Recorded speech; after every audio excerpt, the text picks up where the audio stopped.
വണ്ണാത്തിപ്പുഴയുടെ തീരത്ത്. ഇന്നുള്ളത് പുഴയുടെ അരികിൽ തന്നെയാണ് കേട്ടോ.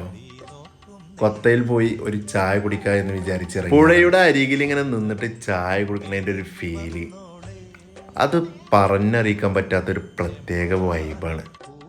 കൊപ്പത്ത് നിന്ന് വളാഞ്ചേരിയിലേക്ക് പോകുന്ന റൂട്ടിലാട്ടോ ഞാൻ ഈ തട്ടുകട കണ്ടത്.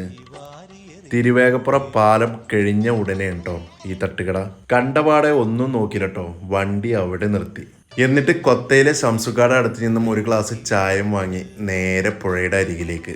പുഴയുടെ അരികിൽ നിന്ന് ഇതുപോലെ നല്ല അടിപൊളി ചായകൾ കിട്ടുന്ന കടകൾ നിങ്ങളുടെ അറിവിലുണ്ടെങ്കിൽ കമൻറ്റ് ചെയ്യണേ. അപ്പോൾ കൊത്ത എന്ന് പറയുന്ന ഈ തട്ടുകട വരുന്നത് തിരുവേഗപ്പുറയിലാട്ടോ. തിരുവേഗപ്പുറ പാലം കഴിഞ്ഞ ഉടനെ ലെഫ്റ്റ് സൈഡിലാണ് കേട്ടോ. അപ്പോൾ ഇതുവഴി പോകുന്നുണ്ടെങ്കിൽ ഒരിക്കലും മിസ്സാക്കാൻ പറ്റാത്ത ഒരു അടിപൊളി സ്പോട്ട് തന്നെയാണ് കേട്ടോ ഇത്. പുലർച്ചെ 4:30 മണി മുതൽ രാത്രി 9 മണി വരെ ഉണ്ട് കേട്ടോ ഇത്.